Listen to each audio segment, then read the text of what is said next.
Selamat pagi, selamat hari Rabu tanggal 21 September 2022. Apa kabarnya untuk Anda semua di pagi hari ini? Semoga pagi hari ini penuh dengan semangat untuk mengawali hari. Dan semoga istirahat Anda, kita semua tadi malam menjadi bekal kita untuk menjalani aktivitas dan kegiatan kita sepanjang hari ini. Hari ini hari Rabu tanggal 21 September 2022, gereja memperingati pesta Santo Matius, Rasul dan juga penulis Injil. Dan pada pagi hari ini bacaan Injil yang akan kita baca dan kita renungkan bersama adalah dari Injil Matius bab 9 ayat 9 sampai dengan 13. Pada suatu hari, Yesus melihat seorang yang bernama Matius duduk di rumah cukai. Yesus berkata kepadanya, "Ikutlah aku." Maka berdirilah Matius lalu mengikuti dia. Kemudian ketika Yesus makan di rumah Matius, datanglah banyak pemungut cukai dan orang berdosa, makan bersama-sama dengan dia dan murid-muridnya. Melihat itu, berkatalah orang-orang Farisi kepada murid-murid Yesus, "Mengapa gurumu makan bersama dengan pemungut cukai dan orang berdosa?" Yesus mendengarnya dan berkata, "Bukan orang sehat yang memerlukan tabib, melainkan orang sakit. Maka pergilah dan pelajarilah arti firman ini. Yang kukehendaki ialah belas kasihan dan bukan persembahan. Karena aku datang bukan untuk memanggil orang benar, melainkan orang berdosa." Demikianlah sabda Tuhan. Terpujilah Kristus. Saudari-saudara sekalian, pernahkah di dalam hidup kita punya pengalaman diterima?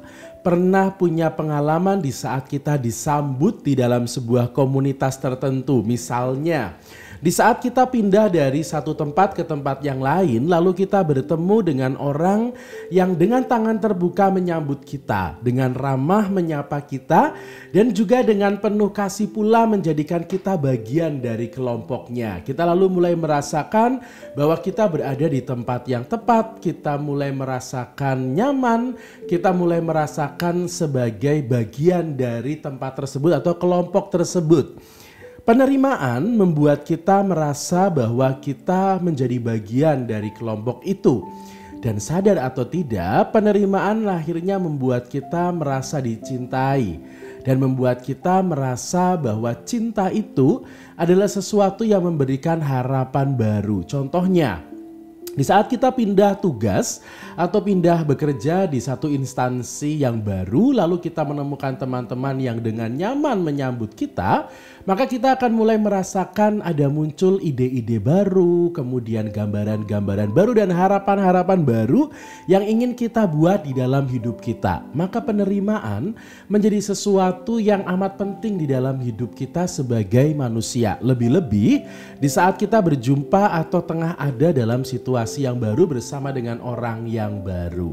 Hari ini Tuhan Yesus juga mencoba atau hadir menjadi pribadi yang membuka tangannya lebar-lebar bagi Matius, seorang pemungut cukai yang saat itu pasti dipandang sebelah mata oleh orang Yahudi, oleh orang-orang Farisi, kemudian ahli-ahli Taurat menganggap para pemungut cukai sebagai pendosa, sehingga layak untuk dikesampingkan, tidak dianggap, lalu dianggap sebagai kelompok yang berdosa. Tetapi Tuhan Yesus hadir memberikan tangannya dan menerima Matius. Maka penerimaan Tuhan Yesus menjadikan Matius selalu punya harapan baru, punya cara hidup yang baru dan juga punya cara pandang yang baru, hingga akhirnya dia mengikuti Tuhan dan meninggalkan identitasnya sebagai seorang pemungut cukai. Dia hidup dalam sesuatu yang baru karena dia diberikan harapan baru oleh Yesus yang menerimanya, memeluknya, menyambutnya, bahkan hadir di rumahnya.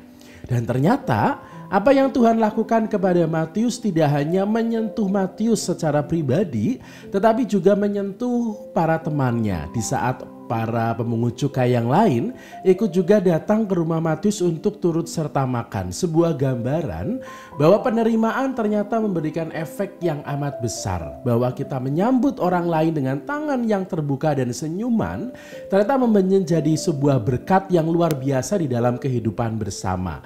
Maka saudari-saudara sekalian, semoga kita juga menjadi pribadi-pribadi yang mau menerima, membuka tangan kita lebar-lebar untuk menyambut dan memberikan senyuman kepada siapapun yang datang kepada kita. Karena bisa jadi kita yang menerima, tangan kita yang membuka, dan hati kita serta mulut kita yang tersenyum adalah sebuah harapan baru bagi orang lain. Karena melalui itu semua mereka lalu bisa merasakan cinta. Dan akhirnya bisa punya harapan dan juga semangat baru di dalam hidupnya. Semoga hari ini menjadi hari yang penuh berkat juga untuk kita semua. Dan semoga hari ini kita juga mampu untuk menerima mereka-mereka yang ada di sekitar kita. Membuka tangan kita lebar-lebar, memberikan senyuman dan memberikan sapaan hangat. Supaya kasih Tuhan juga bisa dirasakan oleh siapapun yang kita jumpai hari ini. Selamat pagi, selamat menjalani dan menikmati kegiatan, aktivitas sepanjang hari ini di hari Rabu tanggal 21 September 2022. Semoga berkat Tuhan senantiasa tercurah untuk Anda semua dan kita juga mampu menjadi perpanjangan tangan kasih Tuhan, menjadi berkat bagi orang lain. Selamat pagi dan semanggi, semangat pagi hari ini.